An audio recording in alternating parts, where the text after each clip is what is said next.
തദ്ദേശ തെരഞ്ഞെടുപ്പിന്റെ ചിത്രമായിട്ടുണ്ട്. പതിവിൽ നിന്ന് വ്യത്യസ്തമായി UDF വളരെ വേഗത്തിൽ സ്ഥാനാർത്ഥികളെല്ലാം പ്രഖ്യാപിച്ച് മുന്നോട്ട് പോകാണ്.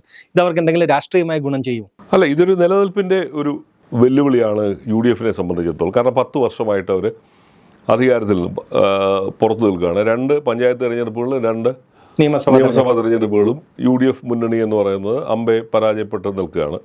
വോട്ടിംഗ് പെർസെൻറ്റിനകത്ത് വലിയ കുറവൊന്നും വന്നിട്ടില്ലെങ്കിലും സീറ്റുകളുടെ എണ്ണത്തിലൊക്കെ വലിയ തോതിൽ കുറവുണ്ട്.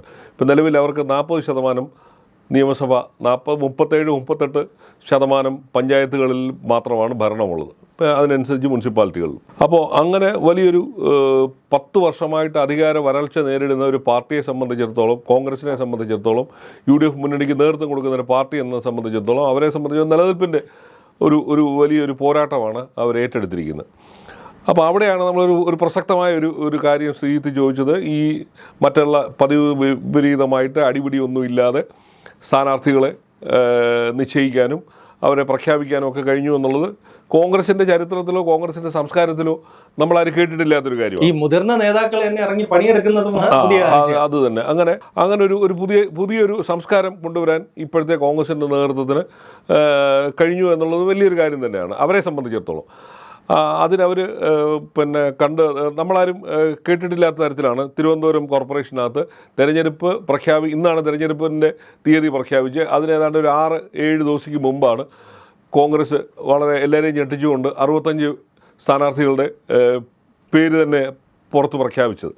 അത് കഴിഞ്ഞ് പിന്നീട് 18 പേരുടെ അങ്ങനെ അതേതാണ്ട് ആ പ്രക്രിയ പൂർത്തീകരണത്തിൻ്റെ വക്കീലെത്തില്ലെങ്കിൽ കോൺഗ്രസ് ഏതാണ്ട് 75 പേരോളം 75-80 പേരോളം പ്രഖ്യാപിച്ച് കഴിഞ്ഞു തിരുവനന്തപുരം കോർപ്പറേഷനകത്ത് മാത്രം. അങ്ങനെ ഒട്ടുമിക്ക സ്ഥലങ്ങളിലും ഏതാണ്ട് ആ ഒരു പാറ്റേണിലാണ്. കോഴിക്കോടായാലും തൃശ്ശൂരായാലും എല്ലാം അവർ ആ ഒരു ലെവലിലേക്ക് പോയിക്കൊണ്ടിരിക്കുകയാണ്. പിന്നീട് പഞ്ചായത്ത് തലങ്ങളിലാണ് അതാത് തലങ്ങളിലെ DCCയുടെ നേതൃത്വത്തിൽ സീറ്റ് ചർച്ചകളൊക്കെ ഏതാണ്ട് പൂർണ്ണമായി. കാരണം മാധ്യമങ്ങളിലൊന്നും തന്നെ ഇവരുടെ അടിപിടിയെക്കുറിച്ച് വാർത്തകളൊന്നും കാണുന്നില്ല. അത് തന്നെ അപ്പോൾ അതിൻ്റെ ഒരു സൂചന തന്നെ വളരെ 2 മുന്നണികളെക്കാട്ടിലും മുന്നിൽ അവർ പ്രഖ്യാപിച്ചു എന്നുള്ളതാണ്.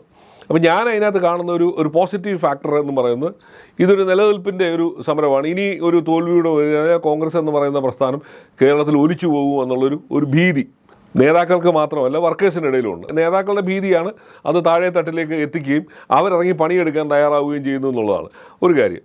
പിന്നെ നമ്മൾ ഇതുവരെ കേട്ടിട്ടില്ലാത്ത തരത്തിലാണ് ഒരു മേയർ സ്ഥാനാർത്ഥിയെ നേരത്തെ മുഖ്യമന്ത്രി സ്ഥാനാർത്ഥിയെ പ്രഖ്യാപിക്കാൻ ഈ കാലത്ത് ഇതുവരെ കഴിഞ്ഞിട്ടില്ല.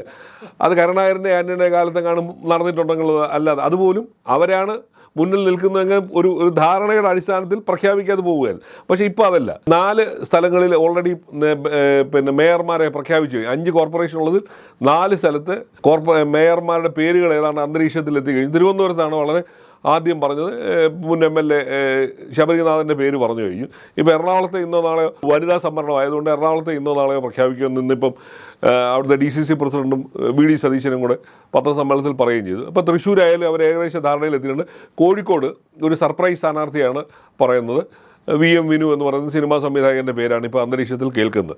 കണ്ണൂരെ ഇന്നോ നാളെ പ്രഖ്യാപിക്കുമെന്നും പറയുന്നത്. പണ്ടൊന്നും ഇല്ലാത്ത രീതിയിൽ UDF മുന്നണി ഒന്നടങ്കം ഒരു ഒത്തൊരുമയോടുകൂടി പോകുന്ന ഒരു കാഴ്ചയാണ് ഇപ്പോൾ കാണുന്നത്. അതിൻ്റെ തെരഞ്ഞെടുപ്പ് ഘട്ടത്തിലേക്ക് വരുമ്പോൾ ഇനി വല്ല പൊട്ടലും ചീറ്റിലും ഉണ്ടാകുമോ അല്ലെങ്കിൽ വേറെ ഏതെങ്കിലും തരത്തിലേക്ക് പോകുമോ എന്നുള്ളത് കണ്ടറിയണം. പക്ഷേ അതില്ല എന്നുള്ളൊരു ഒരു തീരുമാനമാണ് UDF മൊത്തത്തിൽ കേൾക്കുന്നത്. അതായത് ഇന്ന് എറണാകുളത്ത് നടത്തിയ പത്രസമ്മേളനത്തിൽ പ്രതിപക്ഷ നേതാവ് പറഞ്ഞൊരു വാക്കുണ്ട്, ഞങ്ങൾ ടീം UDF ആയിട്ടാണ് ഇലക്ഷനെ മത്സരിക്കുന്നത്. അത് ഈ ടീം UDF എന്ന് പറയുന്ന ഒരു ടേം നമ്മൾ കേട്ടിട്ട് ഉപതെരഞ്ഞെടുപ്പ് കാലത്തായിരുന്നു സതീശൻ അത് പറയുകയും വിജയം മുഴുവൻ UDF മുന്നണിയുടേതാണെന്ന് ഉറക്കെ പറയുകയും ചെയ്യുന്ന ഒരു ഘട്ടത്തിലേക്കാണ് അവർ പോയിക്കൊണ്ടിരുന്നത്. അതാണ് ഒരു കോൺഗ്രസിനകത്തൊരു പുതിയ സംസ്കാരം വന്നു എന്നുള്ളത് ഒരു ഫീലുണ്ട്.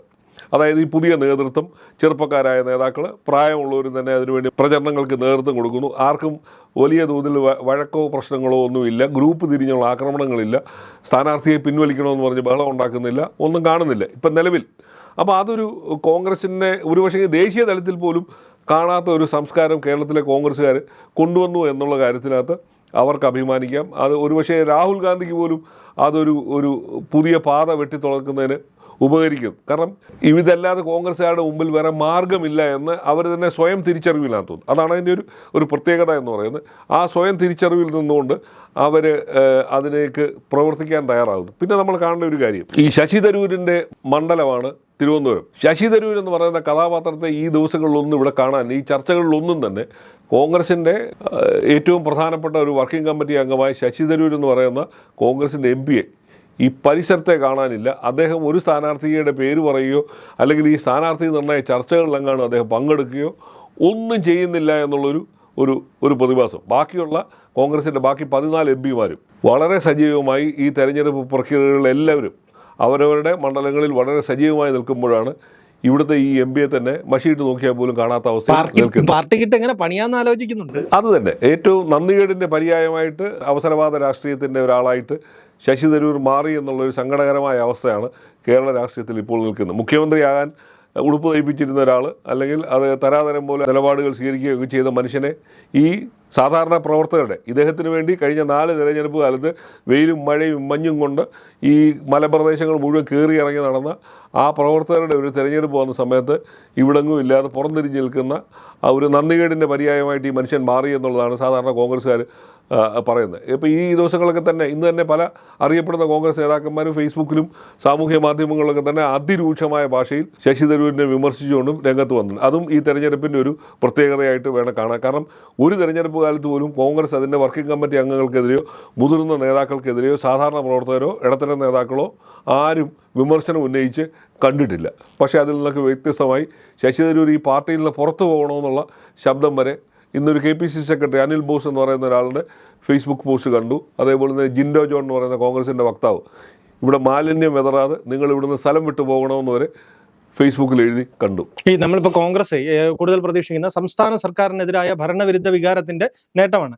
ഇതിന്റെ ഗുണഭോക്താവാൻ BJPയും ശക്തമായിട്ട് തന്നെയല്ലേ ഉണ്ട്. BJP അവഗണിക്കാനാകാത്തൊരു പാർട്ടിയായിട്ട് ഇപ്പോൾ മാറിയിട്ടുണ്ട്. കാരണം ഈ കഴിഞ്ഞ പാർലമെൻറ്റ് തെരഞ്ഞെടുപ്പിൽ തന്നെ അവർ 11 അസംബ്ലി നിയോജക മണ്ഡലങ്ങൾ 1ാം സ്ഥാനത്താണ്. അതുപോലെ തന്നെ ഒട്ടനവധി മണ്ഡലങ്ങളിൽ അവർ 2ാം സ്ഥാനത്തും എത്തി. അപ്പോൾ അവരെ ഒഴിവാക്കാൻ അവർക്ക് 20% വോട്ടിനോട് അടുത്ത് അവർ കഴിഞ്ഞ പാർലമെൻറ്റ് തെരഞ്ഞെടുപ്പ് കാലത്ത് എത്തി. അപ്പോൾ ഇപ്പോൾ അവർക്ക് നിലവിലുള്ള 19 പഞ്ചായത്തുകളിൽ അവർക്ക് ഭരണമുണ്ട്, 2 മുനിസിപ്പാലിറ്റി അവർ ഭരിക്കുന്നുണ്ട്. അതിലെത്ര കിട്ടിയാലും അവരെ സംബന്ധിച്ചിടത്തോളം ബമ്പർ ലോട്ടറിയാണ്.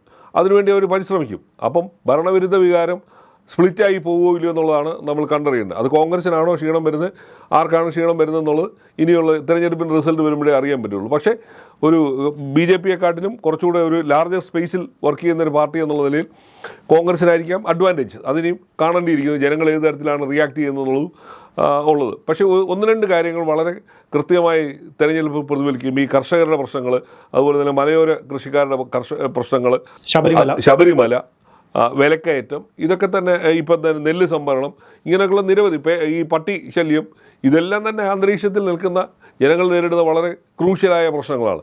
അതൊക്കെ എങ്ങനെയാണ് ഇനി സാധാരണ തരത്തിലേക്ക് താഴേക്ക് വരുന്നുണ്ടോ, അതുപോലെ തന്നെ സർക്കാർ പ്രഖ്യാപിച്ച ഈ പുതിയ പരിപാടികൾ, അതുപോലെ തന്നെ പെൻഷൻ കൂട്ടിക്കൊടുക്കാൻ തീരുമാനിച്ചത്, അതുപോലെ തന്നെ സ്ത്രീകൾക്കുള്ള 1000 രൂപ പെൻഷൻ, ഇങ്ങനെയൊക്കെ ഉള്ളതും ഒക്കെ തന്നെ വലിയൊരു രണ്ടും മാറ്റൊരുക്കുന്ന ഒരു സംഭവമാണ്. പിന്നെ അതിനിടയിലാണ് ഈ തുടരെ ആരോഗ്യരംഗത്തുണ്ടാകുന്ന പ്രശ്നങ്ങൾ. ഇതൊക്കെ ഏത് തരത്തിലാണ് ജനങ്ങൾ കൈകാര്യം ചെയ്യാൻ പോകുന്നു എന്നുള്ളത് ഡിസംബർ 13-ാം തീയതി അറിയാൻ പറ്റും. എത്ര പഞ്ചായത്തുകൾ ഓരോരുത്തർക്ക് കിട്ടുന്നു എന്നുള്ളത് നമ്മൾ കണ്ടത്. 1197 തദ്ദേശ സ്ഥാപനങ്ങളിലാണ് തിരഞ്ഞെടുപ്പ് നടക്കാൻ പോകുന്നത്. അപ്പോൾ അതിൻ്റെ ഒരു റിയാക്ഷൻ എന്തായിരിക്കും എന്നുള്ളത് കണ്ടറിയാം. കാരണം പഞ്ചായത്തുകളുടെയൊക്കെ ഈ പദ്ധതി വീതം വെട്ടിക്കുറച്ചുകൊണ്ട് എല്ലാ ഭരണകക്ഷിയുടെയും പ്രതിപക്ഷത്തിൻ്റെയും ഒക്കെ പഞ്ചായത്തുകളിൽ വികസന പ്രവർത്തനങ്ങൾ വേണ്ട വഴിമുട്ടി നിൽക്കുകയാണ്. ആ യാഥാർത്ഥ്യമുണ്ട്. അത് ഭരിക്കുന്നവരെ, ഇപ്പോൾ ഭരണം നടത്തുന്നവരെയൊക്കെ അത് ബാധിക്കും. അപ്പോൾ ഏത് തരത്തിലാണ് ഈ തെരഞ്ഞെടുപ്പിൻ്റെ ഇടയ്ക്ക് എന്തൊക്കെയാണ് വരാൻ പോകുന്നത്? കാരണം കൂടുതലും പ്രാദേശിക പ്രശ്നങ്ങളായിരിക്കും. ഒപ്പം തന്നെ സംസ്ഥാനത്ത് നേരിടുന്ന പ്രശ്നങ്ങളും ദേശീയ പ്രശ്നങ്ങളും ഒക്കെ തെരഞ്ഞെടുപ്പിൽ വരാനായിട്ട് സാധ്യതയുണ്ട്. പക്ഷേ കൂടുതലും പ്രാദേശിക പ്രശ്നങ്ങൾ തന്നെയായിരിക്കും ഈ പഞ്ചായത്ത് തെരഞ്ഞെടുപ്പിൽ ചർച്ച ചെയ്യപ്പെടുകയും ചെയ്തത്.